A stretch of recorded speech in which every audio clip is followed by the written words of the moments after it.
আমার ওয়াইফ ও আমার বাড়ির সামনে রাত্রে ক্লিন করতেছে ঘরে। এটা রাস্তার পাশে, একটু সময় পাইছে, এক্সারসাইজ করা হইতেছে এবং সে ক্লিন করতেছে। এটা তো করা লাগে অবশ্য। সবাই আমাদের বাড়ির পাশে মোটামুটি 12 ইঞ্চি মতো স্নো পড়ছে গাড়ির আশেপাশে, এবং বাড়ির পাশে ক্লিন করে রাখে সবাই, এই জন্য সে ক্লিন করতেছে।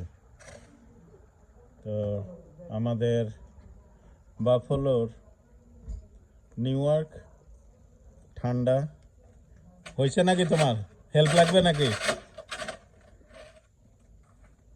বলতেছে হেল্প লাগবে না। যাক, ভালো অবস্থা। ওকে, সবাইকে ধন্যবাদ। আসসালামু আলাইকুম, ভালো থাকবেন, দোয়া রাখবেন। ওকে, বাই।